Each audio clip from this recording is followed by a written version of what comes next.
step into Victorian London, where every word, glance, and gesture is governed by rigid social rules. Follow Jane Wilson as she navigates the intricate dance of propriety, courtship, and hidden desires in a world where one wrong move could mean social ruin, and a single connection could change everything. Hey, so tonight we're going to talk about Victorian social rules. Trust me, these people had some seriously bizarre ideas about proper behavior that'll make your modern awkward moments seem like nothing. Oh, and if you're enjoying these stories, I'd really appreciate a like or subscribe. Super curious where you're all listening from.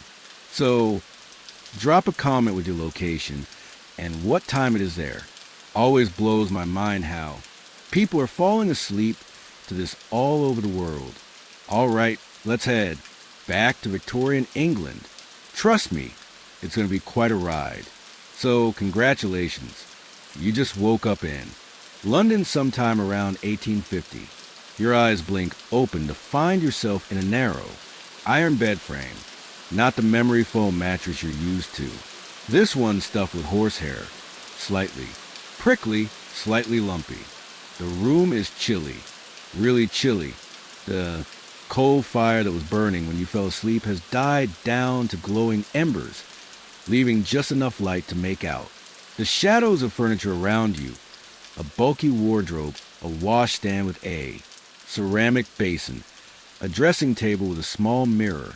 You hear the distant clatter of iron-rimmed carriage wheels on cobblestones outside. A dog barks somewhere down the street. The air smells of coal smoke. Always coal smoke in London. It seeps in through every crack under every door, through every window frame. Mixed with it is the faint scent of bergamot oil from the perfume bottle on your dressing table. That sharp citrusy smell that everyone's wearing these days. The sheets around you are cotton, not particularly soft, but clean at least. Your nightgown is flannel buttoned right up to your chin. God forbid anyone should see your neck or wrists while you're sleeping. That would be scandalous. On the table beside your bed sits a small bell. You reach for it and give it a ring. Almost immediately, you hear footsteps on the stairs. Your maid, Mary, appears at the door, already fully dressed despite the early hour. "Good morning, miss," she says with a small curtsy. "Shall I draw the curtain?" Without waiting for your answer, she crosses the window and pulls back heavy velvet drapes, letting in weak gray London daylight. The glass is smeared with soot from the countless chimneys belching smoke into the air. "What would you like to wear today, miss?" Mary asks, moving to the wardrobe and opening it to reveal an array of dresses, each more elaborate than the last. And here's where your crash course in Victorian social rules begins.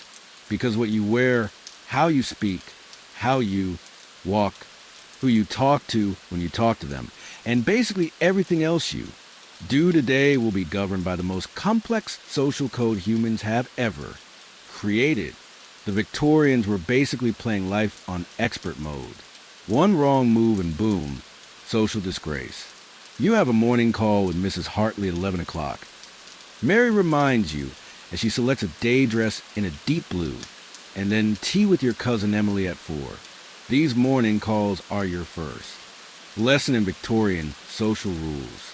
Despite the name, they never happen in the morning. Morning calls take place between 3 and 5 in the afternoon. I know it makes zero sense, but call them afternoon calls, and people will look at you like you've lost your mind. Morning calls last exactly 15 minutes. Not 14, not 16, 15. And you better have a pocket watch to time yourself, because overstaying is considered extremely rude. Mary helps you into your clothes, which is a whole process. First the chemise, basically a long cotton slip. Then the corset. Oh boy, the corset. Mary puts it around your waist and starts pulling the laces tighter. You say, remembering that a proper Victorian lady is supposed to have a waist you can span with your hands. "Yes," Miss Mary says, yanking harder until you can barely breathe. Your ribs shift slightly. Your lungs can. Only expand about halfway. This is fashion, baby. Next come the petticoats. 1, 2, 3 of them, each adding a layer of bulk to your lower half. Then the crinoline, a cage-like structure made of steel hoops that makes your skirt bell out around you like a giant lampshade. Finally, the dress goes over it all with its tight bodice and enormous skirt. By the time you're done, you're wearing about 15 pounds of clothing. Mary does your hair, pulling it back severely from your face and arranging it in a neat bun at the nape of your neck. No flyaways allowed, everything controlled, everything proper. Will you be wearing gloves or mittens today, miss? Mary asks, holding up both options. Gloves, you say, remembering that a proper Victorian lady never ever shows her bare hands in public. Ever. Your hand should remain mysteriously concealed at all times, like some kind of weird hand-based modesty rule. As Mary helps you with your gloves, you remember another cardinal rule: no perfume. Queen Victoria herself has declared that the heavy musky perfumes of the previous era are vulgar. Instead, you dab a little lemon and bergamot oil on your handkerchief, just enough to smell clean, not enough to suggest you're trying to seduce anyone with your scandalous scent. Fully dressed, you make your way downstairs for breakfast. The house is coming alive around you. Servants scurry about, dusting, sweeping, polishing. The cook has been up since 5 preparing the morning meal. In the dining room, your father sits at the head of the table, newspaper in hand. Your mother is at the other end, already writing correspondence. They're both fully dressed because Victorians wouldn't dream of appearing at breakfast in anything resembling casual clothes. Good morning, you say, taking your seat. Your father lowers his newspaper just enough to nod at you, then raises it again. Public displays of affection, even between family members, are not the Victorian way. No hugs, no kisses on the cheek. Breakfast is substantial. Eggs, bacon, kidneys, toast, porridge. Victorians eat a lot at breakfast. It's their biggest meal of the day. You pick at yours your corset, making it impossible to take more than tiny bites. Remember, Jane, your mother says, not looking up from her letter, Mrs. Hartley's daughter has just become engaged. Be sure to congratulate her, but don't ask any details about the wedding. That would be presumptuous. You nod, making a mental note. This is typical of the invisible rule book that governs Victorian society. You must acknowledge important life events, but never appear too interested in them. Curiosity is vulgar. After breakfast, you have a few hours before your morning call. You decide to work on your needlepoint, a suitably feminine pursuit. Idle. Hands are the devil's workshop after all, and a proper Victorian lady is never idle. You sit by the window in the drawing room, stitching a pattern of flowers onto a piece of linen. Your mother joins you, taking up her own needlework. I saw Mrs. Fairchild yesterday, she says casually. Her son has returned from university. You keep your eyes on your stitching, even though your heart beats a little faster. Thomas Fairchild. You danced with him at a ball last season before he went away to Oxford. He had kind eyes and didn't step on your feet, which puts him ahead of most of the young men you've danced with. How nice, you say, your voice carefully neutral. She mentioned he asked after you. Your mother continues, watching your reaction. Closely, you feel your cheeks warm, but keep your expression composed. Did he? That's very civil of him. Your mother smiles slightly, satisfied with your restrained response. Showing too much interest in a young man would be improper. The game of Victorian courtship is all about pretending you're not playing it. At precisely 11:15, you put on your bonnet, gloves, and cloak and set out with your mother for Mrs. Hartley's house. You carry a small card case containing your visiting cards, little pieces of paper with your name printed on them. These are essential to the ritual of morning calls. Mrs. Hartley, Live just a few streets away. But walking too quickly would be unladylike. You adopt the proper Victorian ladies. Pace, small steps, back straight, eyes modestly downcast. Your enormous skirt swings as you walk, occasionally threatening to knock over small children or dogs who get too close. People pass you on the street. Men tip their hats. You acknowledge them with the slightest nod, never making eye contact with strangers.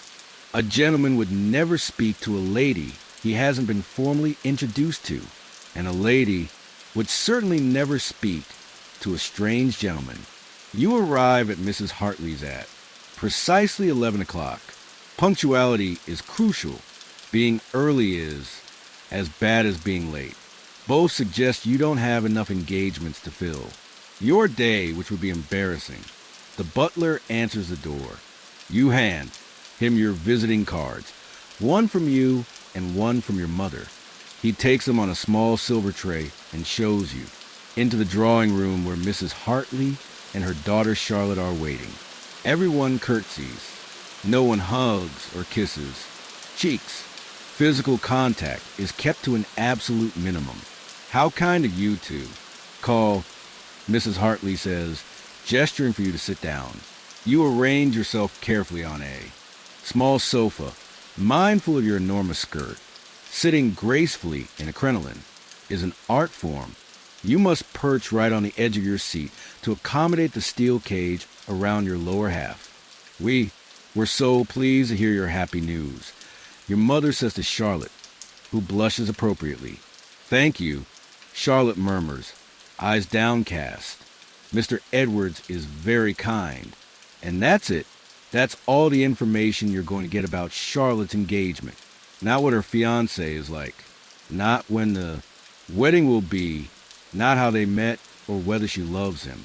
Those questions would be prying, and Victorians do not pry.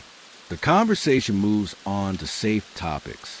The weather, cloudy but not. Raining, recent sermons at church, uplifting but not too long, and a musical performance you all attended. Accomplished but not showy. Everything is described in the most moderate terms possible. Strong opinions are for the lower classes. After exactly 15 minutes, your mother gives an almost imperceptible nod. That's your cue. You both stand up. It was so lovely to see you. Mrs. Hartley says, also standing. More curtsies, more pleasantries. Then you're back out on the street. Morning. Call successfully completed. That went well. Your mother says as you walk home. Charlotte looked well, didn't she? Very well. You agree.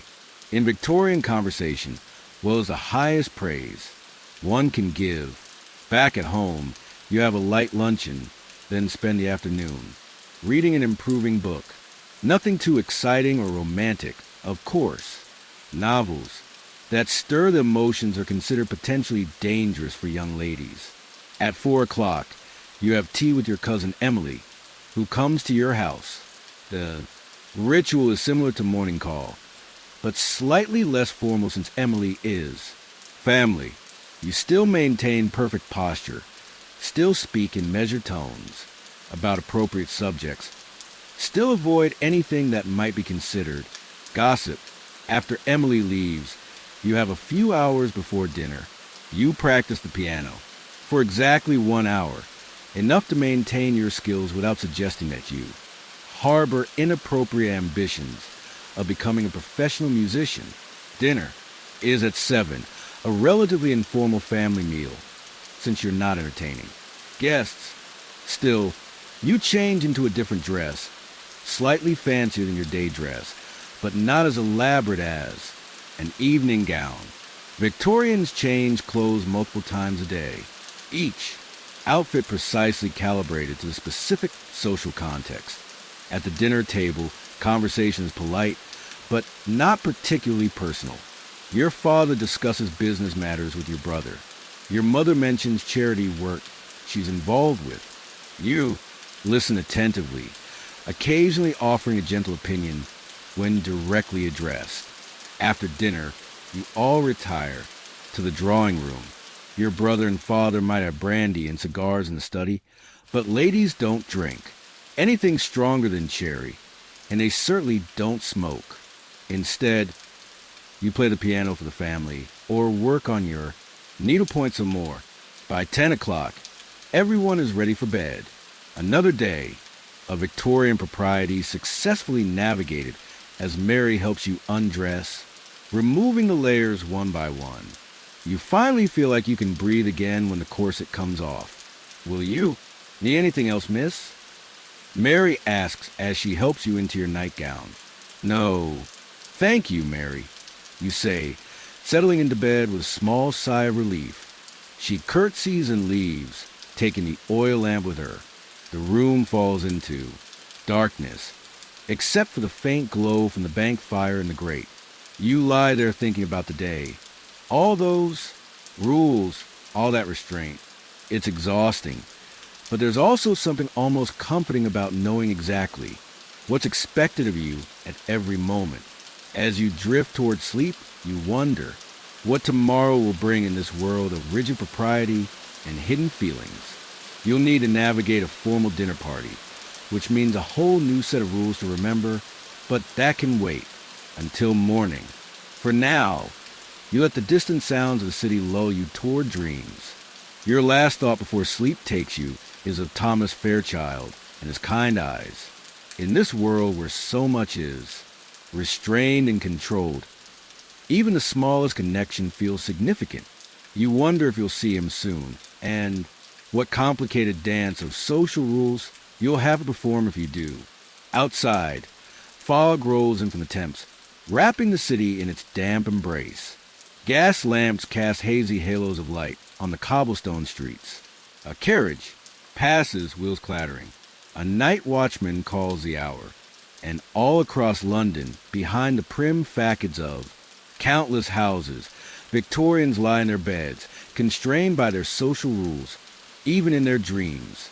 Morning arrives with the sound of Mary drawing back your curtains again. The pale winter sun barely penetrates the ever-present London fog. Another day of Victorian propriety awaits you. Good morning, Miss Mary says, placing a cup of hot chocolate on your bedside table. It's going to be a busy day. You sip the chocolate as Mary lays out your morning dress. Today is indeed important. You're attending a formal dinner party at the Fairchild's house. Yes, those Fairchilds. Thomas will be there. The morning passes in a blur of preparations. Your mother insists you practice piano for 2 hours instead of the usual one. The Fairchilds may ask you to play, she explains. Mrs. Fairchild mentioned their new piano. Forte. It would be rude to decline. Another Victorian rule to remember. Never refuse a direct request to demonstrate an accomplishment, but also never appear too eager to show off. It's a delicate balance. After lunch, you take a light walk in the nearby park with your mother. The crisp winter air is actually cleaner than inside most homes, where coal fires fill the rooms with a fine layer of soot. Ladies stroll along the pathways, nodding politely to acquaintances. Gentlemen tip their hats as they pass. Remember, your mother says quietly as you walk. At dinner, you'll be seated according to rank. Don't appear surprised by your placement, whatever it may be. You nod. The Victorian dinner table is a battlefield of social hierarchy. The most important male guest sits to the right of the hostess. The most important female guest sits to the right of the host. Everyone else is arranged in descending order of social importance. Being seated near the bottom of the table is a clear message about your status. Back at home, preparation for the evening begins in earnest.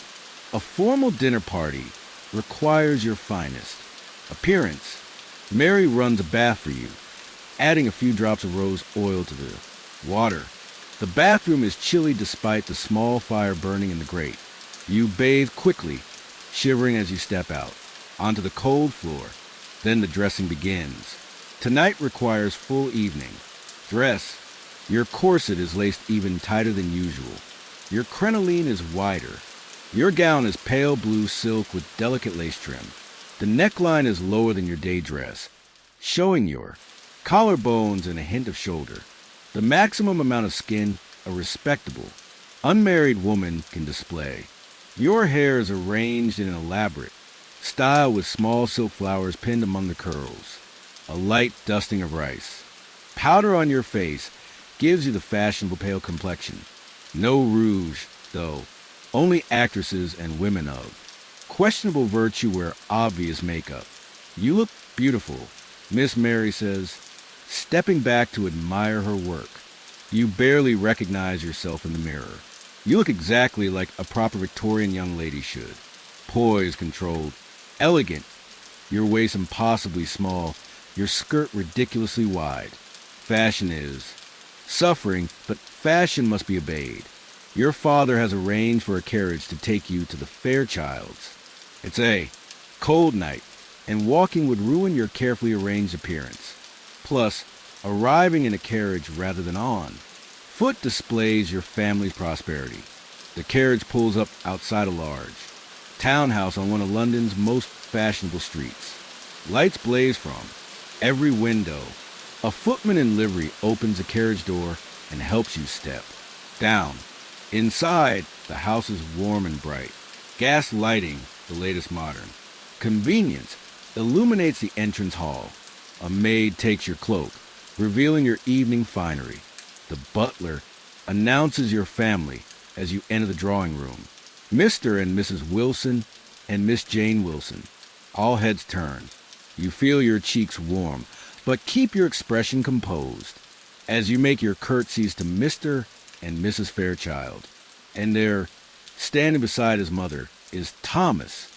He's taller than you remember, his evening clothes emphasizing his broad shoulders. He bows perfectly, not too deep, which would seem obsequious, but not too shallow, which would be disrespectful.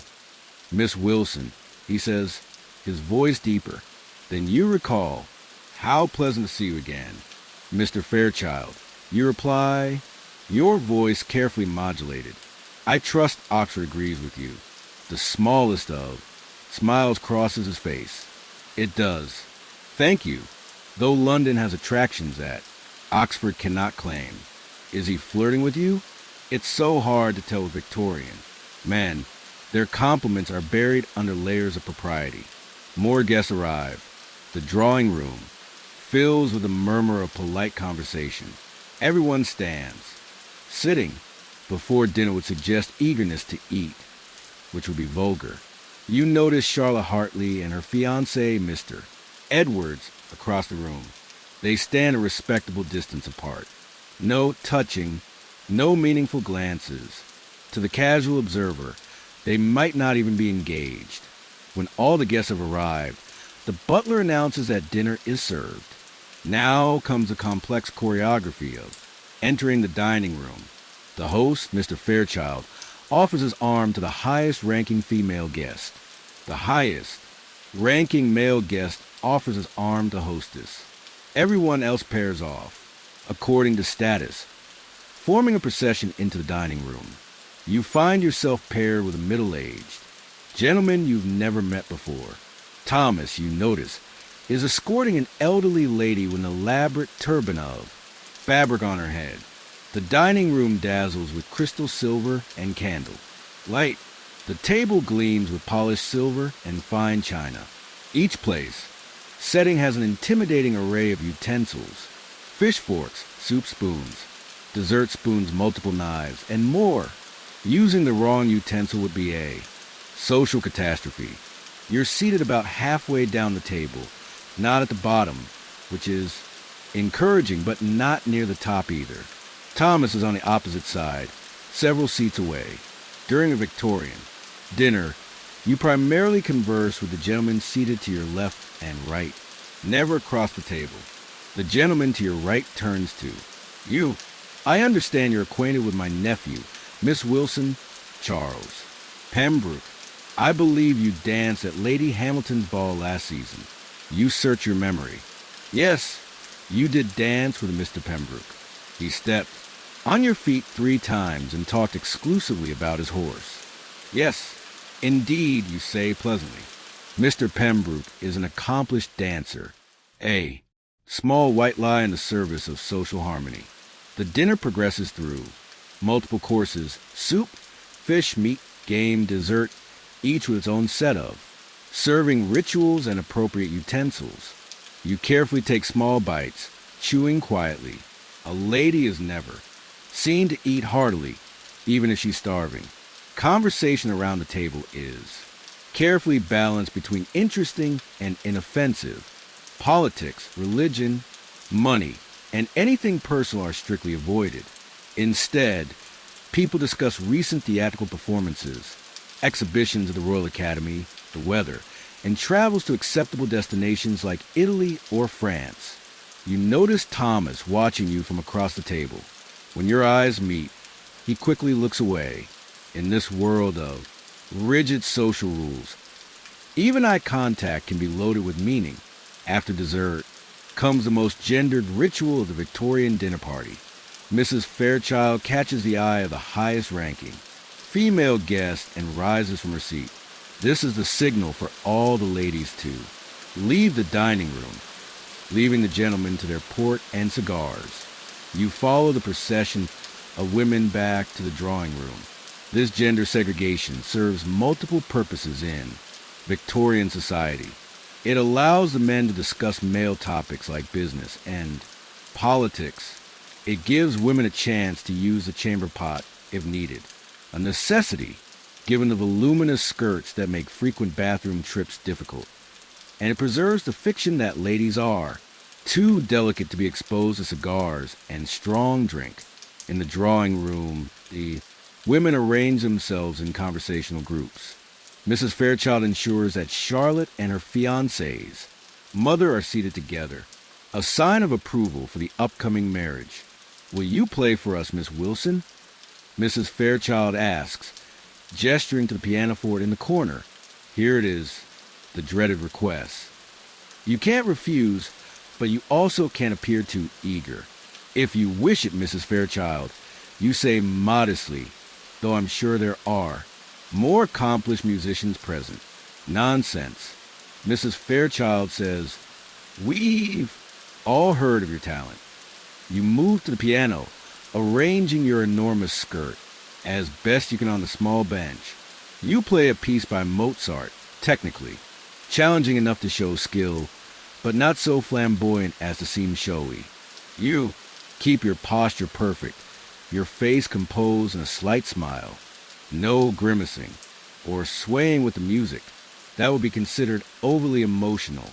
When you finish, the ladies applaud politely. You acknowledge their approval with a modest nod, then return to your seat. Your hands are trembling slightly, but no one notices. A proper Victorian lady never shows nervousness. About half an hour after the ladies left the dining room, the gentlemen join them. The smell of cigars clings to their clothes. Some have high color in their cheeks from the port. The older men settle into chairs while the younger ones circulate among.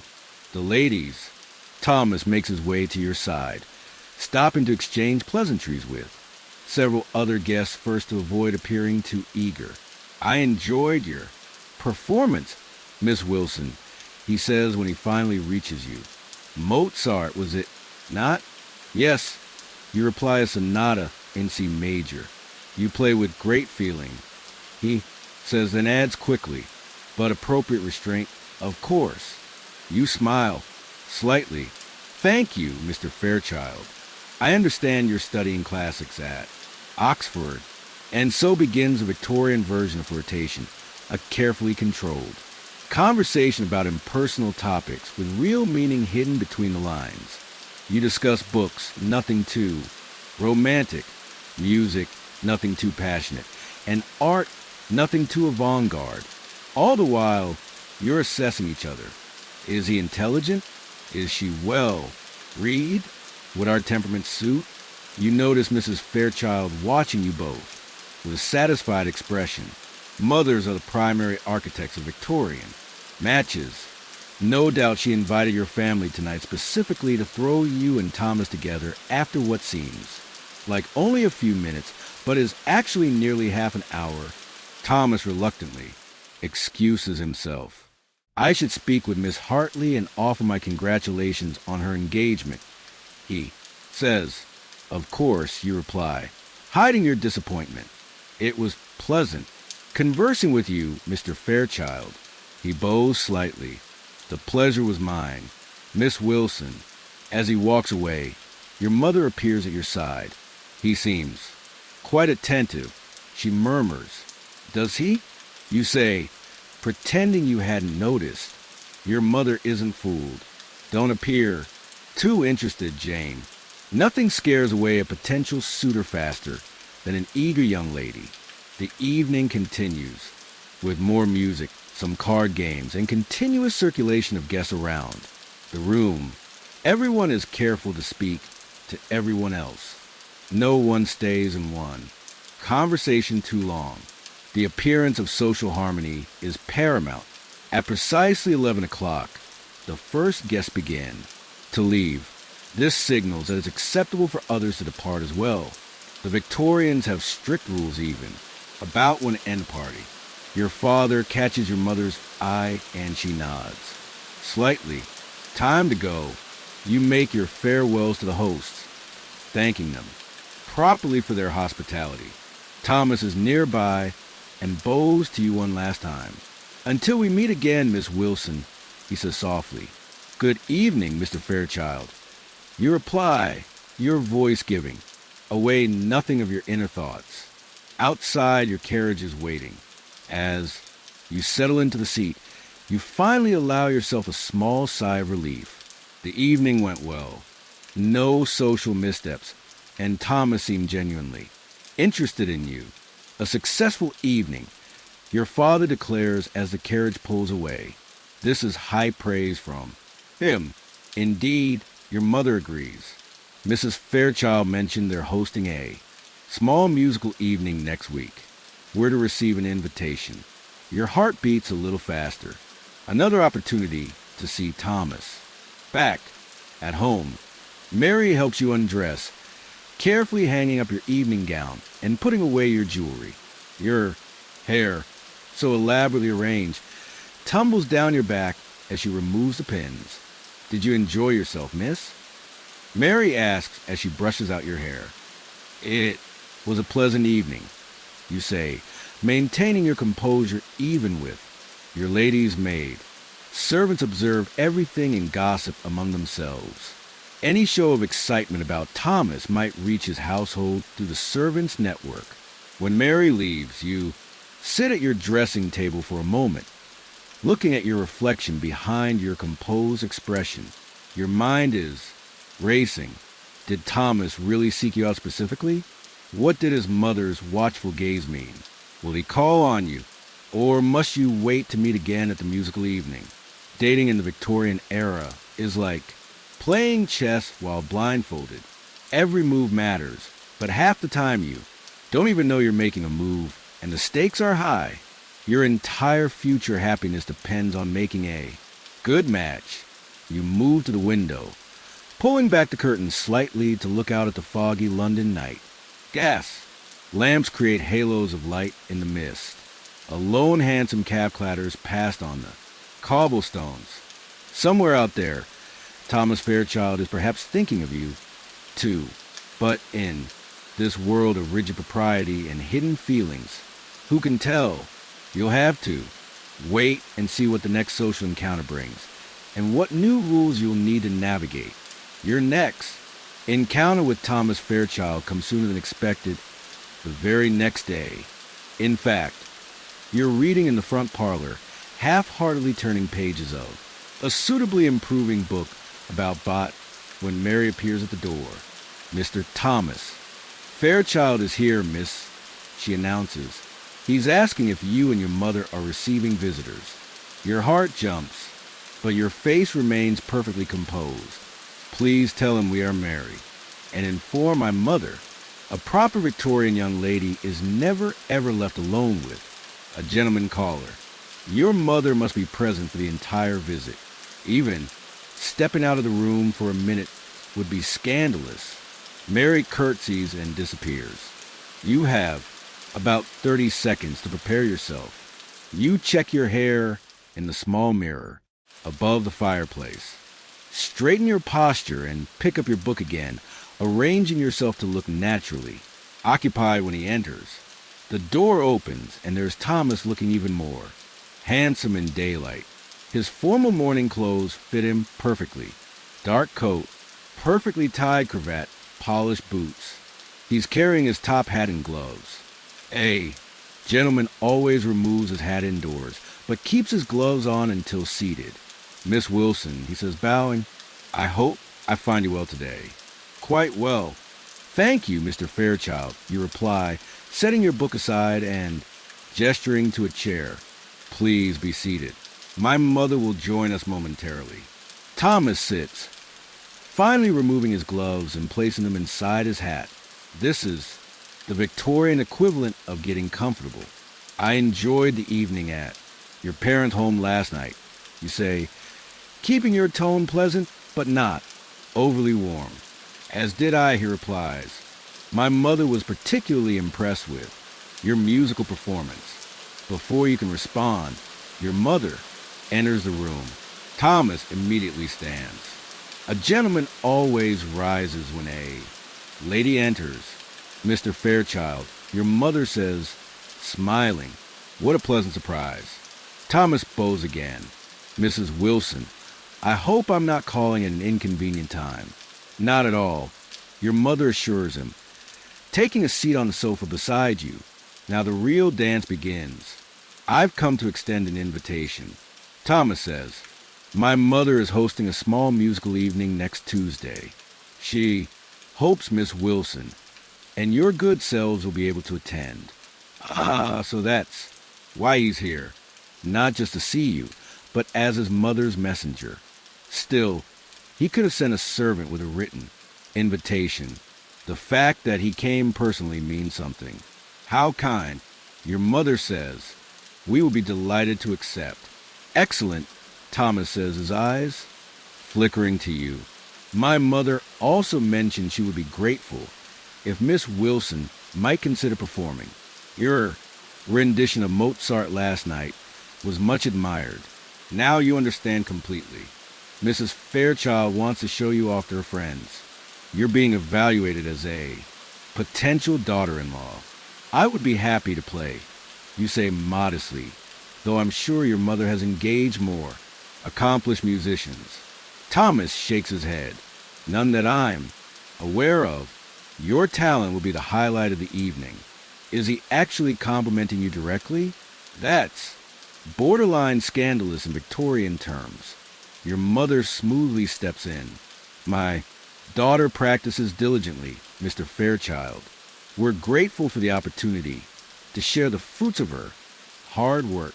The conversation continues with this kind of formal back and forth, whether mutual acquaintances, upcoming social events. Thomas is careful to address most of his remarks to your mother, only occasionally looking at you directly. This is proper Victorian form. After exactly 15 minutes, the prescribed length for a morning call, Thomas stands. I've taken enough of your time, Mrs. Wilson. Miss Wilson, he says, I'll convey your acceptance to my mother. She'll be most pleased. Your mother rings for Mary, who appears to show Thomas out. He bows to both of you, his eyes lingering on you for just a moment longer than strictly necessary. When the door closes behind him, your mother turns to you with a satisfied expression. Well, she says, it seems the Fairchilds have taken an interest in you. You try to look only mildly pleased. Mrs. Fairchild is very kind to include us in her musical evening. Your mother gives you a knowing look. It wasn't Mrs. Fairchild who just called on us, was it? Before you can respond, the bell rings again. Mary appears moments later. Miss Charlotte Hartley and Mrs. Hartley, Mom, she announces more visitors. The morning call circuit is in full swing. Charlotte enters with her mother, both dressed in the height of fashion. Charlotte looks radiant. Engagement agrees with her apparently. After the usual pleasantries, Charlotte leans forward slightly, her eyes bright with excitement. "Have you heard about Mrs. Pembroke?" she asks in a low voice. Your mother raises an eyebrow. "What about her?" Mrs. Hartley clucks her tongue. "It's rather shocking. She was seen riding in the park with Mr. Foster alone in his carriage. This is indeed scandalous news. Mrs. Pembroke is married. Mr. Foster is a bachelor known for his flirtatious nature and being alone together in a carriage. That's practically announcing an affair to the world. Perhaps there was a footman present, your mother suggests. Always trying to think the best of people." Mrs. Hartley shakes her head. "Completely alone. My cousin's wife saw them with her own eyes. This is how reputations are destroyed in Victorian London. One indiscreet carriage ride, a few gossiping tongues, and a woman can become a social outcast. Men have more leeway. Mr. Foster might face some disapproving looks at his club, but nothing more. The double standard is alive and well in 1850. The conversation turns to Charlotte's wedding plans, which are progressing nicely. She'll be married in 3 months. Her trousseau is being prepared. The wedding breakfast will be at the Hartleys' home after the church. Ceremony. Watching Charlotte's genuine happiness, you feel a twinge of not jealousy exactly, but anticipation. Will this be you soon planning a wedding to Thomas Fairchild? Or is that reading too much into a simple social call? After the Hartleys leave, you have barely an hour before your next commitment. A charity committee meeting at the vicarage. Victorian ladies of means are expected to engage in good works, organizing relief for the poor and sick. It's considered an appropriate outlet for feminine energy and compassion. The meeting is tedious, but necessary. You and a dozen other women from good families discuss winter blankets for the poor, soup kitchens, and clothing donations. The vicar's wife takes notes and assigns tasks. You volunteer to collect used clothing from several households. It's a respectable activity that will allow you to make morning calls with a purpose. After the meeting, you walk home with 2 other young ladies who live nearby. The conversation turns inevitably to engagements and potential matches. "Did you hear that Thomas Fairchild is back from Oxford?" One of them, Emma Parker, asks casually. Too casually. "Yes, I believe I heard that," you say, keeping your voice neutral despite the sudden tightness in your chest. "Emma has always been interested in Thomas. My mother says Mrs. Fairchild is hosting a musical evening next week." Emma continues. "We've been invited. Will you be attending?" "Yes, we received an invitation as well." You reply, not mentioning that Thomas delivered it personally. Emma's smile tightens slightly. "How lovely. Perhaps you'll play for us." You're so accomplished at the piano. Mrs. Fairchild did request a performance. You admit. Emma's other friend, Sarah, joins in. Thomas always did appreciate music. I remember him turning pages with a pianist at the Johnson's ball last season. The implication is clear. Both these young ladies consider Thomas Fairchild a potential match for themselves. The competition for eligible bachelors is fierce in Victorian London, especially one as handsome and well positioned as Thomas. By the time you arrive home, you're exhausted from maintaining your composed facade. The constant vigilance required by Victorian social rules is draining. Every word, every glance, every gesture must be carefully controlled. You have just enough time to change for dinner, another dress, another style of hair, before joining your family at the table. Tonight, it's just the 4 of you, your parents, your brother James, and yourself. James is in high spirits. He's been at his club all day, mixing with other young gentlemen of good family. The gender divide in Victorian society gives him freedoms you can only dream of. He can come and go as he pleases, engage in sports, discuss politics and business, even travel alone. I saw Thomas Fairchild at the club today, James mentions casually as he cuts into his. Roast beef. You keep your eyes on your plate, taking a small ladle-like bite of. Potato. Did you? Your father says good family. The Fairchilds owe money. Solid reputation. Thomas mentioned he called. Here today. James continues, glancing at you, to deliver an invitation to some musical thing his mother's organizing. Yes, he was here this morning. Your mother confirms. Very proper young man. James grins. He asked quite a few questions about you, Jane. You look up, unable to hide your interest. Did he? Wanted to know if you enjoy writing, what books you read, whether you're interested in art exhibitions, that sort of thing. This is significant. Thomas is gathering information about you, trying to determine if your interests align with his. It's the Victorian equivalent of checking your dating profile. Your mother shoots James a warning look, silently telling him not to tease you, but you can see she's pleased. A match with the Fairchild family would be advantageous. Thomas is the eldest son, set to inherit his father's banking business and considerable fortune, and he seemed genuinely nice, which is a bonus not all Victorian brides get. After dinner, you retire to the drawing room while James and your father enjoy their port and cigars in the study. Another evening of needlework and quiet conversation with your mother. If Thomas Fairchild continues to show interest, your mother says as she threads her needle, we should consider your wardrobe. That blue silk evening gown is lovely, but you'll need something new for the musical evening. This is your mother's way of saying she approves of Thomas as a potential suitor.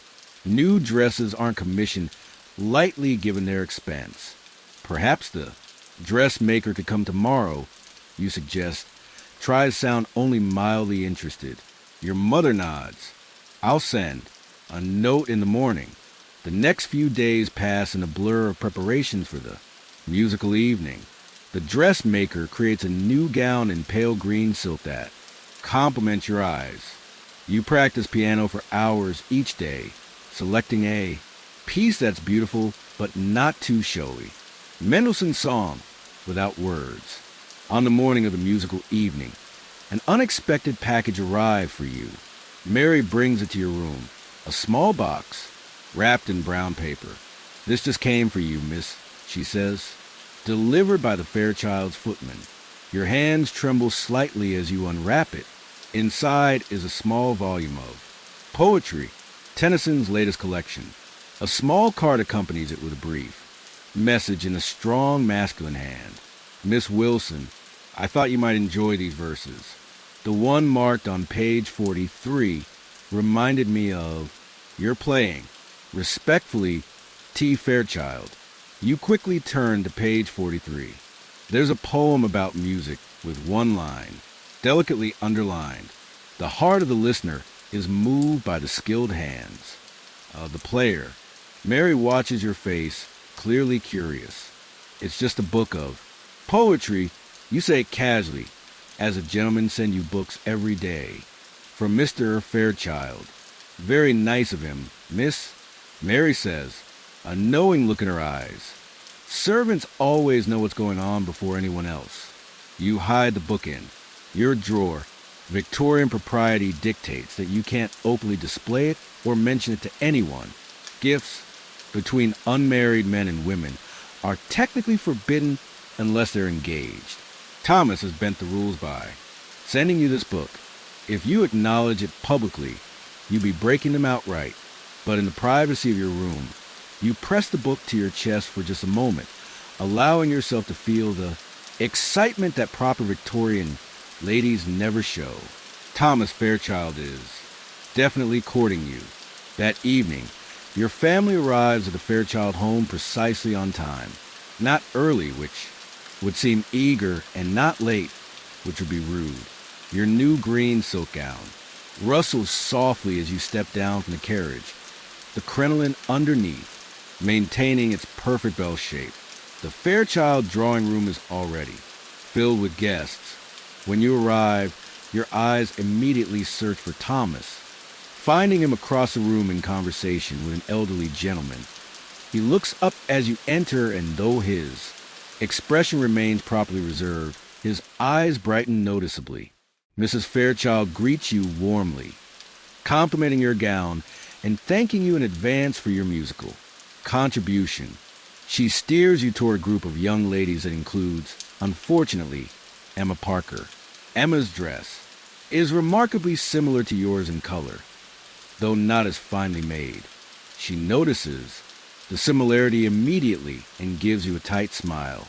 What a coincidence, Miss Wilson, she says. We appear to have had the same thought regarding color.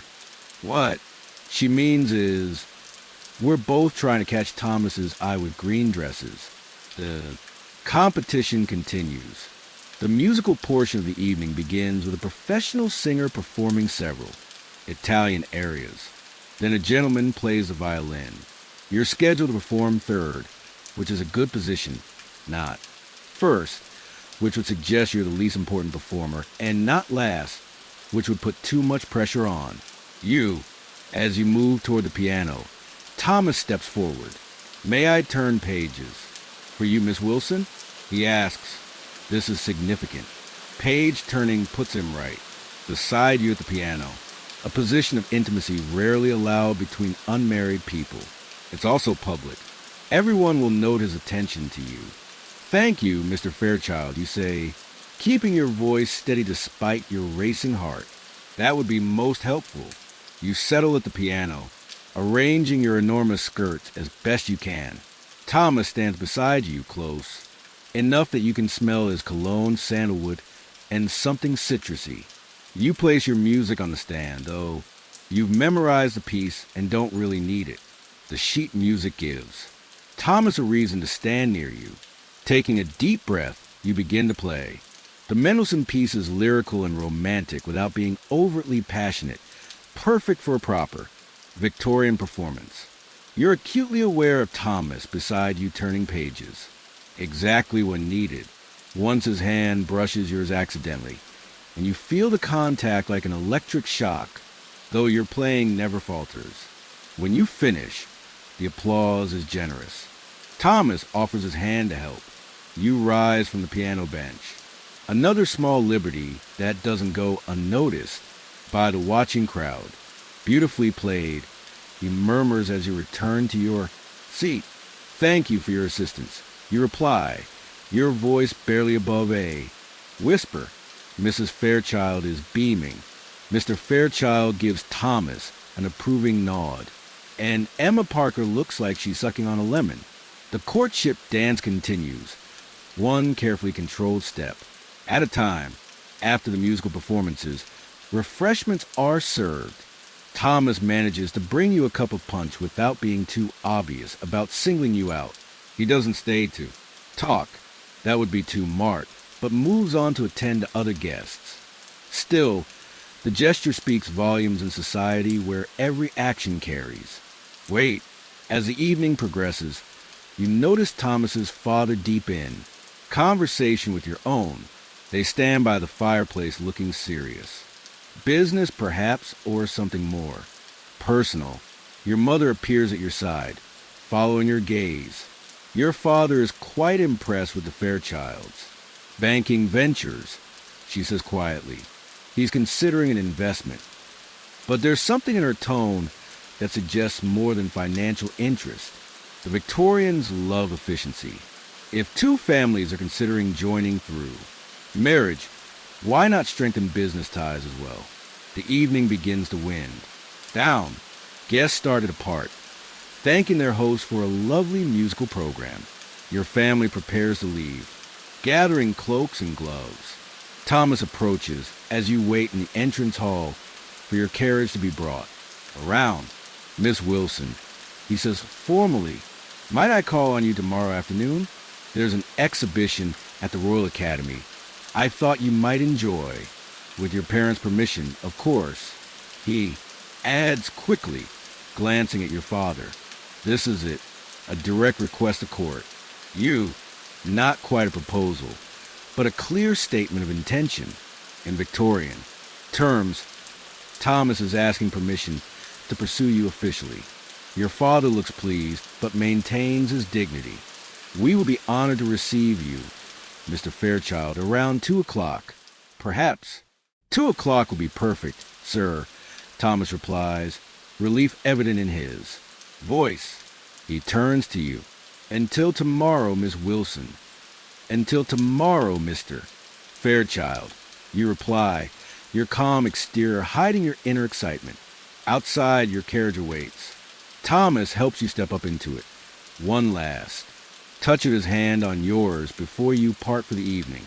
As the carriage pulls away, you catch a glimpse of him still standing in the doorway, watching. You leave in the dim light of the gas lamps. His expression seems more open, more hopeful than Victorian propriety usually allows. Your mother squeezes your hand in the darkness of the carriage. No words are needed. The courtship has officially begun. Tomorrow, Thomas will call for you, and you'll attend the exhibition with your mother as chaperone. It's the first step on the path that could lead to engagement, marriage, a life together. For now, though, you simply savor the memory of his hand on yours, his eyes meeting yours across the piano, the poetry book hidden in your drawer, in the restrictive world of Victorian society. These small moments are as thrilling as the most passionate decorations in other eras. The London night passes by outside the carriage windows. Gas lamps cast pools of yellow light on the foggy streets. Somewhere in the distance, a clock strikes midnight. Another day of navigating Victorian social rules is coming to an end, but tomorrow promises new challenges and new possibilities with Thomas Fairchild. The following day dawns bright and clear, a rarity in London's normally foggy winter.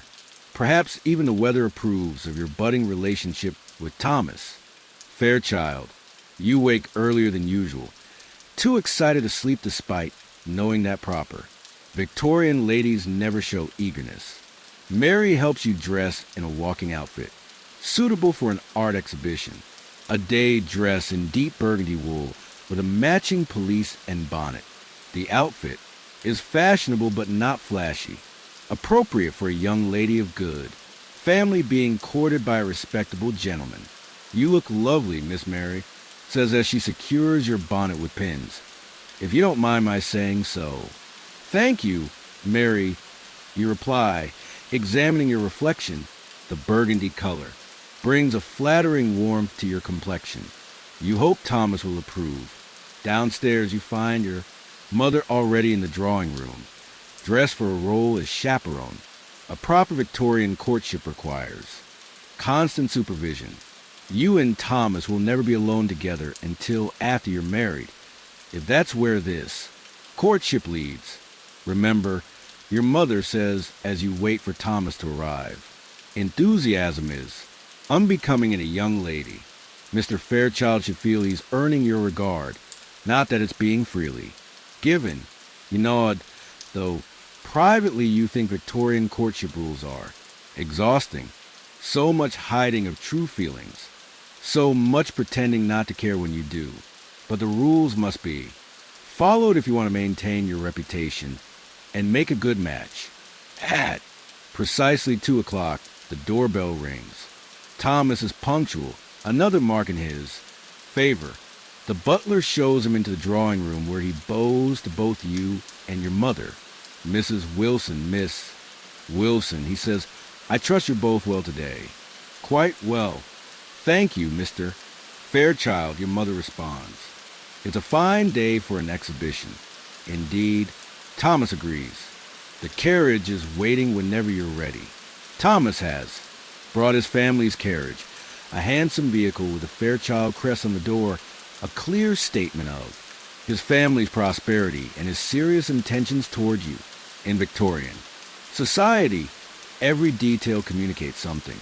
The three of you settle into the carriage, you and your mother on one seat, Thomas facing you on the other. As the carriage begins to move, you catch Thomas looking at you, admiration clear in his eyes despite his composed expression. That color suits you very. Well, Miss Wilson, he says, then adds quickly, as Mrs. Wilson's daughter, you've clearly inherited her excellent taste. The compliment is directed partly to your mother to avoid seeming too forward. Thomas knows the rules of the game. You're very kind, Mr. Fairchild. You reply, lowering your eyes modestly. The carriage makes its way through London's busy streets toward the Royal Academy. Thomas points out interesting sights along the way, addressing his comments mainly to your mother with occasional glances at you. Everything perfectly proper. At the exhibition, Thomas pays for your tickets. Another statement of intention. You move through the galleries admiring paintings of landscapes, portraits, and historical scenes. The exhibition is crowded with fashionable people, many of whom you recognize from various social events. Miss Wilson, Mrs. Wilson, a familiar voice calls. You turn to see Emma Parker, approaching with her mother. Of course, Emma wouldn't miss an opportunity to insert herself into your time with Thomas. Miss Parker, Thomas says, bowing politely. Mrs. Parker, what a pleasant surprise. Emma positions herself next to Thomas, commenting on a nearby painting. Don't you think the artist has captured the light beautifully, Mr. Fairchild? It reminds me of a view from my aunt's estate in the Lake District. You must visit sometime. The landscapes are breathtaking. This is a bold move, essentially inviting Thomas to visit her family's connections. You maintain your composed expression, though internally you're rolling your eyes at her obviousness. Thomas handles the situation with perfect Victorian diplomacy. I'm sure the Lake District is lovely, Miss Parker. At present, however, I'm committed to business in London. Miss Wilson and I were just discussing this. Portrait. The technique is quite remarkable. He smoothly guides you and your mother away from Emma toward another gallery, leaving Emma looking slightly put out. Score 1 for Thomas's social skills. As you move through the exhibition, you encounter several other people from your social circle. Each interaction follows the same pattern. Formal greetings, polite conversation, curious glances between you and Thomas. Everyone understands what's happening. Thomas Fairchild is publicly declaring his interest in you by escorting you to the exhibition. By this time tomorrow, it will be common knowledge in your social set. After an hour of viewing art and navigating social encounters, Thomas suggests refreshments. The Academy has a small tea room where visitors can rest and converse. He finds a table for 3 of you, ordering tea and small cakes. I hope you're enjoying the exhibition, Miss Wilson. Thomas says as you wait for your tea. Very much, Mr. Fairchild, you reply. The new works by Mr. Turner are particularly impressive. I thought you might appreciate them, he says, a hint of genuine pleasure breaking through his proper facade. Your brother mentioned you enjoy painting yourself. Merely as an amateur, you say, modestly, a proper Victorian lady might pursue artistic hobbies, but never with professional ambitions. I'd be interested to see your work sometime, Thomas says, then glances at your mother. With your permission, of course, Mrs. Wilson. Your mother nods approvingly. Jane has several watercolors in our drawing room. Perhaps you might view them on your next visit. This is significant. Your mother is explicitly inviting Thomas to call again. The courtship is progressing nicely. The tea arrives, temporarily pausing conversation. As you sip from your cup, you notice a gentleman at a nearby table watching your group with interest. He's middle-aged, expensively dressed with a calculating expression. Something about him makes you uncomfortable. Thomas notices your slight frown. Is everything all right, Miss Wilson? You lower your voice. That gentleman seems to be watching us rather intently. Thomas glances casually in the direction you indicated. Then his expression darkens slightly. Ah, Lord Barrington. Don't concern yourself, Miss Wilson. But your mother has also noticed a man, Lord Barrington, She says quietly, I wasn't aware he had returned to London. Society. There's something in her tone that piques your curiosity. Do you know him, Mother? Your mother and Thomas exchange a look that suggests they both know something you don't. Lord Barrington has a certain reputation, your mother says delicately, particularly regarding. Young ladies, Thomas clears his throat. Perhaps we should continue our tour of the exhibition. There's an excellent collection of miniatures in the next gallery. As you stand to leave, Lord Barrington also rises and approaches your table. Thomas immediately steps slightly. In front of you, a subtle but clear protective gesture. Fairchild, Lord Barrington says with a slight bow. Mrs. Wilson, and this must be the lovely Miss Wilson I've heard so much about. His eyes linger on you in a way that makes your skin crawl. This isn't the respectful gaze of gentlemen, but something more predatory. Thomas's voice is perfectly polite, but noticeably cooler. Lord Barrington, I wasn't aware you were back in London. Just returned from the continent, Lord. Barrington replies, his eyes still on you. Paris has its charms, but I find London's young ladies incomparable. Perhaps Miss Wilson would honor me with an introduction. This puts your mother in an awkward position. Social rules dictate that introductions should be made when requested, but Lord Barrington's reputation makes him an unsuitable acquaintance for an unmarried young lady. Your mother handles it with perfect Victorian diplomacy. I'm afraid we're just leaving Lord Barrington. Perhaps another time. It's a polite rebuff, but a rebuff nonetheless. Lord Barrington's smile tightens, but he can't press the issue without appearing rude. Of course, he says smoothly, another time. As you leave the tea room, Thomas places himself between you and Lord Barrington, his body language, protective without being improper. Once you're safely in another gallery, he speaks in a low voice to your mother. I apologize for that encounter, Mrs. Wilson. Had I known Lord Barrington would be present, I would have suggested a different outing. Your mother shakes her head. You couldn't have known, Mr. Fairchild. I'm grateful for your quick thinking. You're burning with curiosity about Lord Barrington and his apparently questionable reputation. But proper Victorian ladies don't ask direct questions about scandalous matters. You'll have to wait until you're alone with your mother to inquire further. The rest of the exhibition passes without incident, though you notice Thomas is more attentive than before, staying close by your side as you move through the galleries. It's rather nice to be protected, even if the threat was merely social rather than physical. When it's time to leave, Thomas escorts you, and your mother back to the carriage. As you settle into your seat, he says, I hope the encounter with Lord Barrington didn't spoil your enjoyment of the exhibition, Miss Wilson. Not at all, Mr. Fairchild. You assure him. The art was far too impressive to be overshadowed by a brief social awkwardness. Thomas looked relieved. I'm glad to hear it. He hesitates, then adds, I should mention, Lord Barrington is not received in the best houses in London. His behavior toward young ladies has been less than honorable. This is as close as a Victorian gentleman can come to warning you about a potential predator.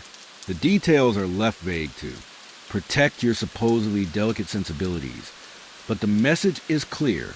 Stay away from Lord Barrington. The carriage returns you home where Thomas helps you and your mother down to the pavement. At your front door, he bows formally. Thank you for a most enjoyable afternoon, Mrs. Wilson. Miss Wilson, he says, might I call again tomorrow? There's a matter I'd like to discuss with Mr. Wilson, if he's available. Your heart skips. A matter to discuss with your father. This could only mean one thing in Victorian courtship. Thomas wants to ask permission to pay formal addresses to you. The step before an official engagement. Your mother maintains her composure better than you. I believe my husband will be at home tomorrow afternoon, Mr. Fairchild. Around 3 o'clock will be convenient. 3 o'clock it is, Thomas confirms. His eyes meet yours briefly, and for a moment his proper mask slips, revealing genuine emotion. Until tomorrow, Miss Wilson. Until tomorrow, Mr. Fairchild, you reply, your voice steadier than you feel. Inside the house, your mother waits until the door is firmly closed before allowing herself a small smile of triumph. Well, she says, I believe Mr. Fairchild intends to speak with your father tomorrow about his intentions toward you. You nod, not trusting yourself to speak without revealing too much excitement, still unbecoming in a proper Victorian young lady. If your father approves, your mother continues. You may expect a formal proposal very soon. We should discuss your trousseau.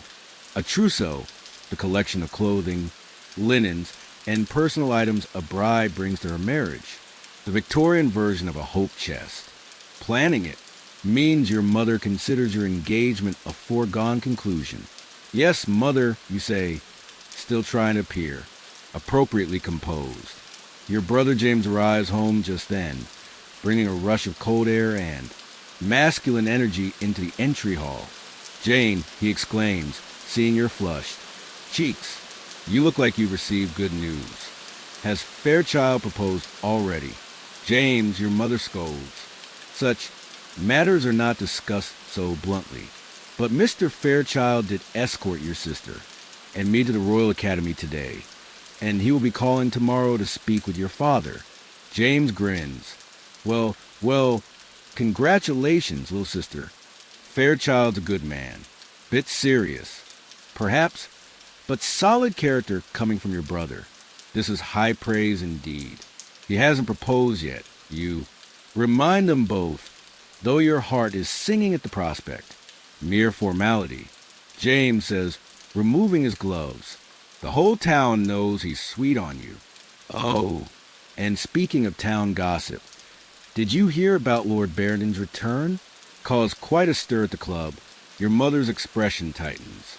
We encountered him at the exhibition. Most unfortunate. James looks alarmed. You met Barrington? Did he speak to Jane? Mr. Fairchild handled the situation admirably, your mother assures him. But perhaps you can enlighten your sister about Lord Barrington's reputation. In appropriate terms, of course, James nods, understanding. Once your mother has left to speak with the housekeeper about dinner, he turns to you. Lord Barrington is what we gentlemen call a rake. He says bluntly. He pursues young ladies with dishonorable intentions. There was quite a scandal last season involving the Matthews girl. Nothing proven, but her reputation was ruined. She's been sent to relatives in Scotland. This is shockingly direct information by Victorian standards. Brothers sometimes took it upon themselves to warn their sisters about dangerous men, bypassing the usual conversational restrictions. I see you say quietly, thank you for telling me. Just stay away from him. James advises, though I doubt you'll have to worry much longer. Once you're engaged to Fairchild, Barrington won't dare approach you. The prospect of being engaged to Thomas sends another thrill. Through you, less than a month ago, you were simply a young lady in London society. Now you're on the verge of a proposal from one of the most eligible bachelors in town. The rest of the day passes in a haze of anticipation. You go through the motions of your usual activities, piano practice, needlework, dinner with the family, but your mind keeps returning to tomorrow and what it might bring. That night, as Mary helps you prepare for bed, she notices your distraction. Exciting day, miss, she asks, brushing out your hair. Just an exhibition at the Royal Academy, you say, maintaining the pretense that nothing unusual is happening. Mary smiles knowingly. Of course, miss. And will Mr. Fairchild be calling again soon? Tomorrow afternoon. You admit he wishes to speak with my father. Mary's eyes widen. Oh, miss, that's wonderful news. He hasn't proposed yet. You remind her, though you can't help smiling. It's only a matter of time, Mary assures. You, setting down the brush. The whole household knows he's sweet on you. Cook says she'll make your favorite cake for tea tomorrow to celebrate. It seems everyone is anticipating a proposal. Everyone except you, who, as a proper Victorian young lady, must pretend to be surprised and overwhelmed when it finally happens. As you settle into bed, your mind is too full for sleep. Tomorrow, Thomas will speak to your father. If your father approves and you have no reason to think he won't, Thomas will then be permitted to propose to you formally. You will accept after an appropriate show of surprise and consideration, and then you'll be engaged. An engagement in Victorian times is a serious matter. Unlike modern casual engagements, broken engagements in the Victorian era can damage reputations, particularly the woman's. Once you accept Thomas's proposal, you're essentially committed unless something truly scandalous comes to light. You think about what you know of Thomas Fairchild. He's handsome, intelligent, from a good family with solid finances. He treats you with respect and seems genuinely interested in your thoughts and interests. By Victorian standards, he's practically perfect. But what about love? Victorians are suspicious of passionate love as a basis for marriage. Compatibility, mutual respect, similar backgrounds and values. These are considered much more important for a successful union. Romantic love, if it develops at all, should come after marriage, not before. Still, you can't help hoping that what you feel for Thomas, the quickening of your pulse when he enters a room, the warmth that spreads through you when he looks at you, might be the beginning of something deeper than just suitable compatibility. Outside your window, the gas lamps cast their yellow glow on the quiet street. A dog barks in the distance. Somewhere, a carriage makes its way over cobblestones and across London in his family's townhouse.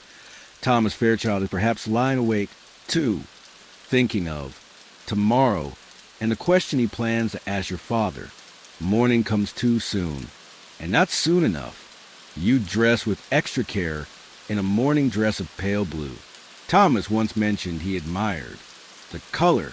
Mary arranges your hair in a style that softens your features while still appearing properly restrained. Your father works from home this morning, an unusual occurrence that confirms he's expecting Thomas's visit. He sits in his study reviewing papers, but you notice he's wearing his best waistcoat and has a fresh flower in his buttonhole. Lunch is a tense affair.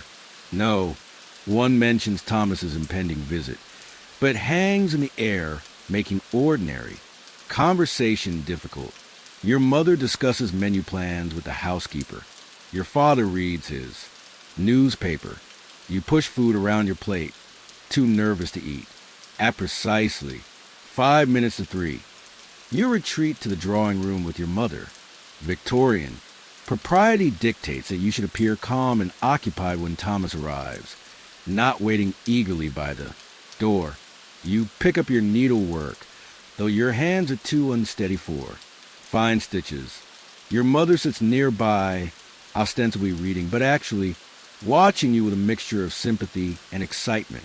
The clock strikes 3. The doorbell rings. You hear the butler's measured footsteps, the murmur of voices in the hall. Then Thomas is shown not to the drawing room where you wait, but to your father's study. This confirms it. He's here to ask permission to court you officially. Now comes the hardest part. Waiting. A proper Victorian lady doesn't hover outside doors or eavesdrop on private conversations, no matter how desperately she wants to know what's being said. You must sit quietly with your needlework, pretending that your entire future isn't being decided one room away. 10 minutes past 15. Your stitches grow more and more uneven. Your mother gives up the pretense of reading and simply watches the clock. Finally, after what seems like hours, but it's probably only 20 minutes, the study door opens. You hear your father's voice, then Thomas's. Footsteps approach the drawing room. Your father enters first, his expression unreadable. Thomas follows, looking uncharacteristically nervous despite his impeccable appearance. My dear, your father says to your mother, Mr. Fairchild has something he wishes to discuss with Jane. Perhaps we might give them a few moments. Your mother raises an eyebrow. This is highly irregular. Unmarried couples are never left alone together, even in their own homes. But your father nods reassuringly, and your mother stands. We'll be just in the morning room, she says, giving Thomas a pointed look that clearly communicates. Behave honorably or face the consequences. And then, miraculously, impossibly, you're alone with Thomas Fairchild.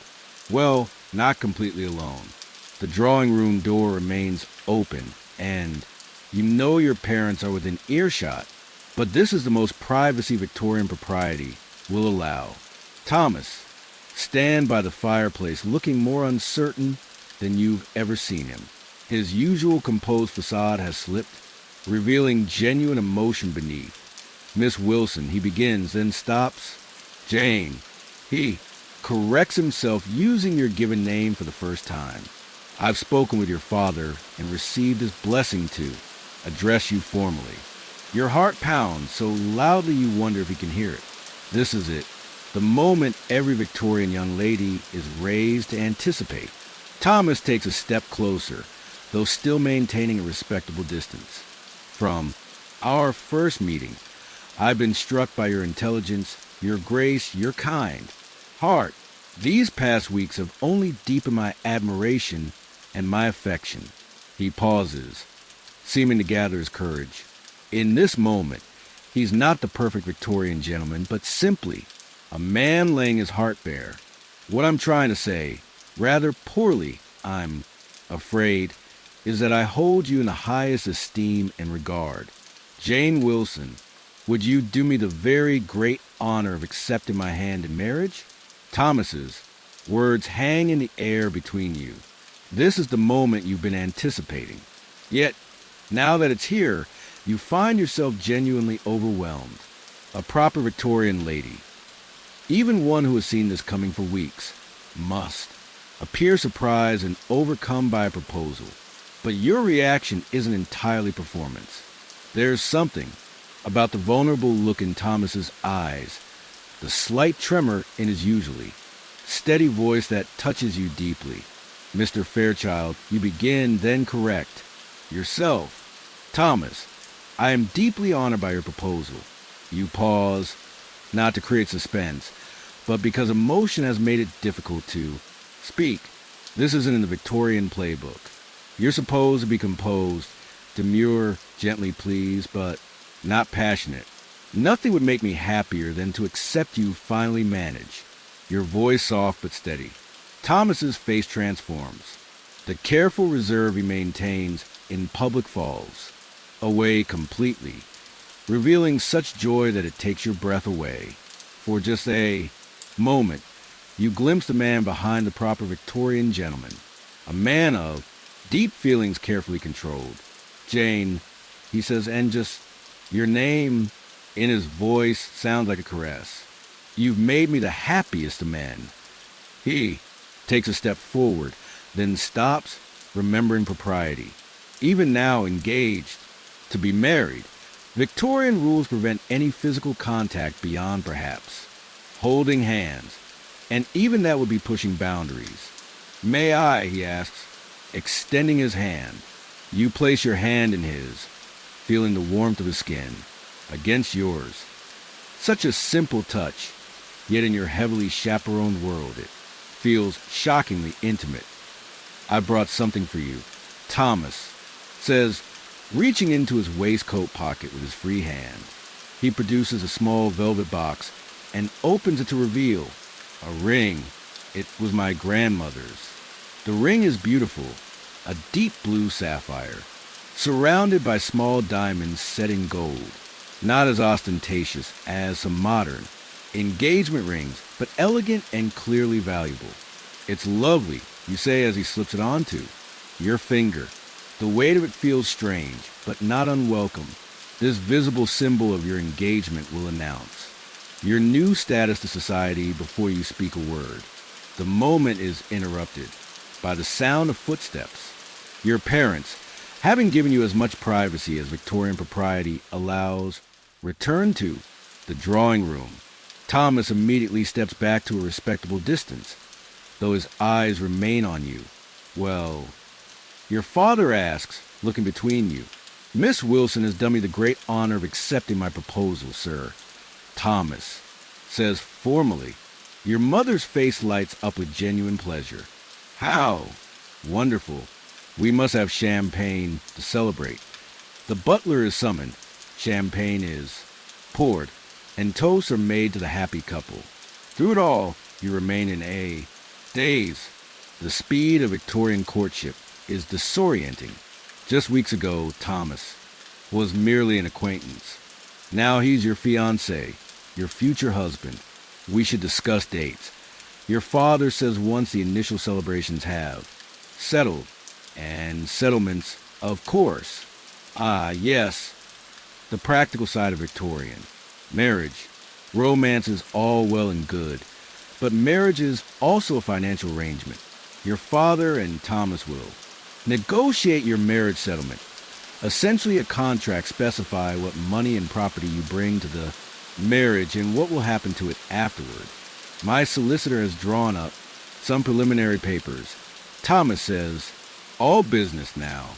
I'd be happy to review them with you tomorrow, sir." Excellent. Your father approves. And as for the wedding date, I was thinking perhaps 3 months hence.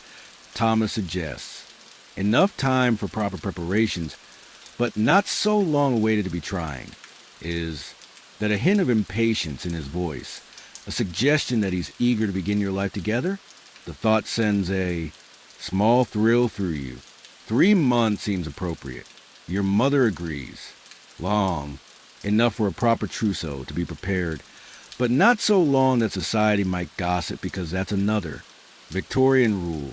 Engagement shouldn't be too short, suggesting impropriety or necessity, or too long, suggesting reluctance or problems.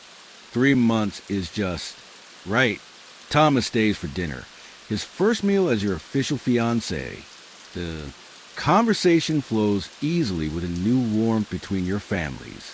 Plans are made, dates discussed, futures envisioned.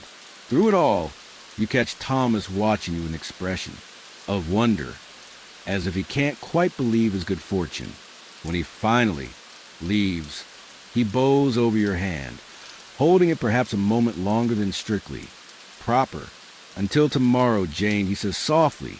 "Until tomorrow, Thomas." You reply, enjoying the newness of his given name on your lips. The next 3 months pass. In a whirlwind of preparations, your engagement is announced in the newspapers.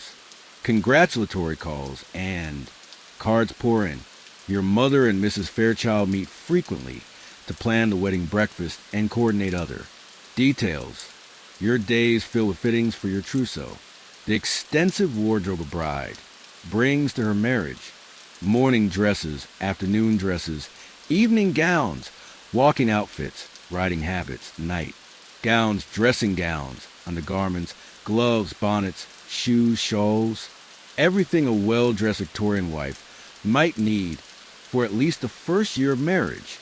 Then there's your wedding dress, the most important gown of your life. Pure white, of course, as Queen Victoria made. White wedding dresses fashionable when she married Prince Albert. Yards of silk and lace with a train long enough to impress, but not so long as to be ostentatious. A veil of delicate Brussels lace. White satin slippers, every detail perfect. Your hope chest fills with linens, bed sheets, tablecloths, napkins, handkerchiefs. Many of them you've embroidered yourself over the years, preparing for this moment, even before you knew who your husband would be. Between preparations, you see Thomas. Regularly, but never alone. Victorian propriety means that even engaged, couples are chaperoned. You take walks in the park with your mother, following discreetly behind. You attend dinner, parties and balls together, but always in public view. You exchange letters, the only private communication allowed, in which you gradually share more of yourselves than social settings permit. In these letters, you discover a depth to Thomas that his public persona barely. He writes of his hopes for your future together, his admiration for your mind, his desire to be a husband, worthy of you, nothing improper, nothing that couldn't be read aloud in company, but sincere and increasingly affectionate.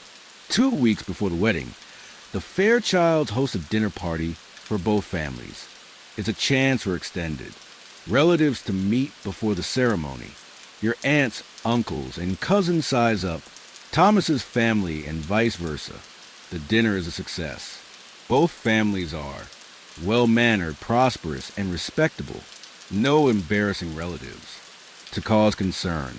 Your cousin Emily seems taken with my cousin William. Thomas murmurs to you during a moment when others are distracted, perhaps another match in the making. You follow his gaze to where Emily is laughing at something William has said. Perhaps you agree. They would suit well. Not as well as we do, Thomas says, his voice low and warm. Such a simple statement, yet it sends color rushing to your cheeks. Even now, weeks into your engagement, his direct attention can fluster you. A proper Victorian lady isn't supposed to show such transparent reactions, but Thomas seems pleased rather than scandalized by your blush. The final week before the wedding is a blur of last-minute arrangements.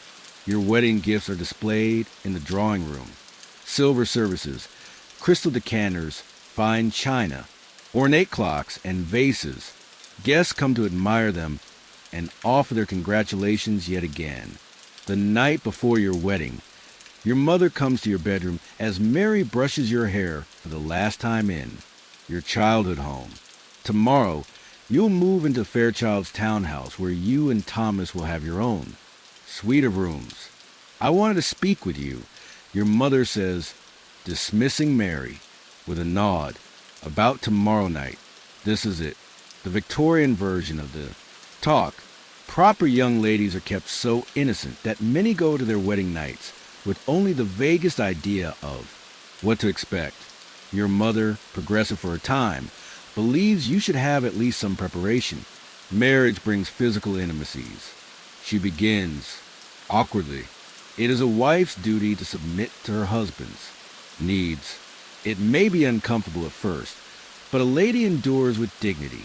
Not the most encouraging description of marital relations, but typical of Victorian attitudes. Women aren't supposed to enjoy physical intimacy. That would be unseemly. They merely tolerate it as a duty and for the purpose of having children. The most important thing, mate, your mother continues, is to establish a harmonious household. Be attentive to Thomas's comfort. Never contradict him in public. Maintain a serene environment where he can rest from the pressures of business. This advice reflects the Victorian ideal of separate spheres. Men belong to the public world of business and politics. Women to the private world of home and family. Your role as a wife is to create a peaceful haven for your husband and manage the household efficiently. I believe you and Thomas will be very happy. Your mother concludes, patting your hand. He seems a kind man, and he clearly adores you. Thank you, mother, you say, touched by her concern for your happiness, even as you find her advice somewhat lacking. I believe we will be happy, too. That night you sleep little, your mind too full tomorrow, and all it will bring. The end of your life as Miss Jane Wilson. The beginning of your life as Mrs. Thomas Fairchild. Your wedding day dawns clear and bright. The ceremony is at 11 o'clock at St. George's Church, Hanover Square, the fashionable choice for society weddings. You're dressed with extreme care. First, the finest undergarments from your trousseau, then the beautiful white gown with its fitted bodice and full skirt, the delicate veil arranged over your carefully styled hair. You look beautiful, Miss Mary says, tears in her eyes, begging your pardon. But you do. Thank you, Mary, you reply, genuinely moved. Mary has been with you for years, helping you navigate the complex world of Victorian womanhood. I'll miss you. You'll have your own lady's maid at your new home. Mary reminds you, Mrs. Fairchild has hired someone with experience serving married ladies.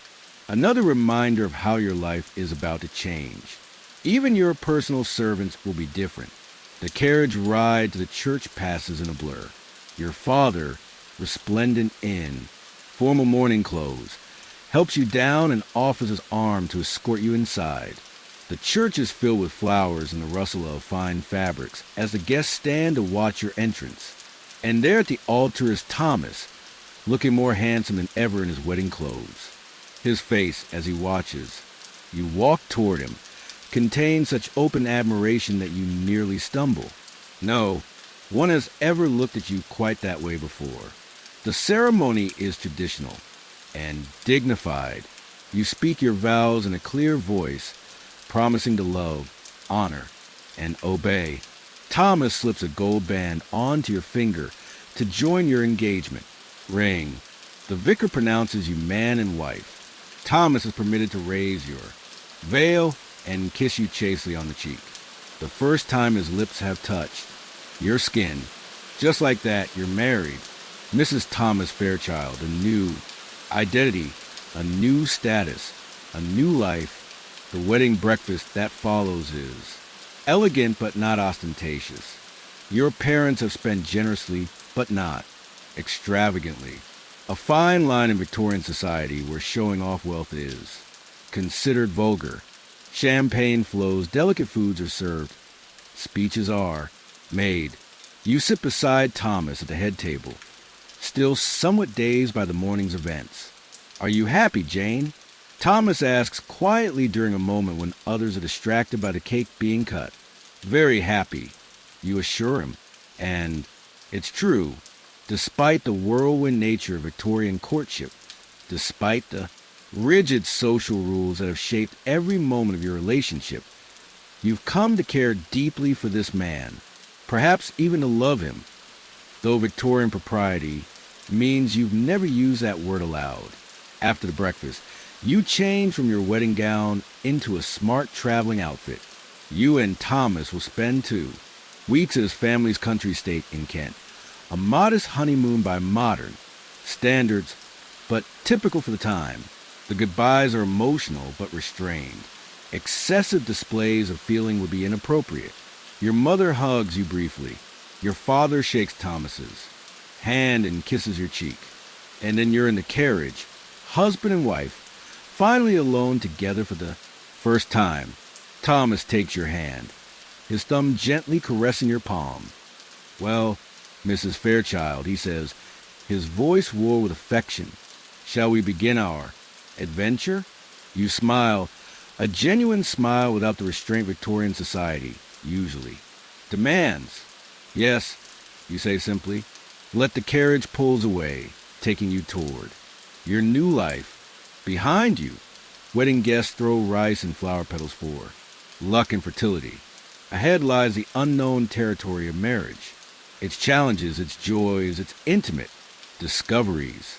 Victorian society has rigid rules for wives, just as it does for unmarried. Ladies, you'll be expected to run your household efficiently, oversee servants, receive and make social calls, engage in appropriate charitable work, and eventually, God willing, become a mother. Your world will still be constrained by proprieties and expectations. But as Thomas's fingers intertwine with yours, as his eyes meet yours with warmth and promise, you can't help feeling that within those constraints, you and Thomas might find your own way. A partnership not just a convenience or social suitability, but of genuine affection and respect. The carriage rolls through London streets toward the Kent Road. Thomas points out sights along the way, his voice animated in a way you've rarely heard in public. You respond with observations of your own, delighting in this new freedom to converse without chaperones, monitoring every word. By The time you reach the countryside, dusk is falling. The rolling hills of Kent are bathed in golden light, the hedge casting long shadows across the fields. It's peaceful after the bustle of London, the air fresh and sweet with a scent of spring flowers. Almost home, Thomas says as the carriage turns onto a tree-lined drive. Well, one of our homes. We'll divide our time between London and here if that suits. You, it suits me very well. You assure him touched that he seeks your opinion. Many Victorian husbands simply inform their wives of decisions rather than consulting them. The house comes into view, not a grand mansion, but a handsome country house of warm red brick with white trimmed windows. Lights glow welcomingly in the gathering dusk. Servants stand ready at the entrance to greet the new master and mistress. As the carriage stops, Thomas squeezes your hand gently. Welcome home, Jane. And despite all the rules and restrictions of Victorian society, despite the whirlwind courtship and the uncertainties that lie ahead, you feel a sense of rightness. This is where you belong with this man. In this life, you'll build together. The butler opens the carriage door. Thomas steps down first, then turns to help you descend. His hands at your waist are strong and sure as he lifts you down. For a moment, you stand close together in the golden evening light, no longer bound by the strict chaperoning rules of courtship. Shall we? Thomas asks, offering his arm. You place your hand on his arm, feeling the solid warmth of him beneath the fine wool of his coat. Yes, you say. Let's go. Home. Together. You climb the steps toward your new life, leaving behind the constraints of unmarried Victorian womanhood and stepping into the different, but no less complex world of Victorian marriage. There will be new rules to learn, new expectations to meet, but you'll face them together, finding your own happiness within the structure society has built around you. As night falls gently over the Kent countryside, as stars appear one by one, in the deepening blue of the sky, you and Thomas cross the threshold of your new home. The future stretches before you, unknown but full of promise. And with that, close your eyes and drift off, to sleep, letting the echoes of Victorian London fade into dreams.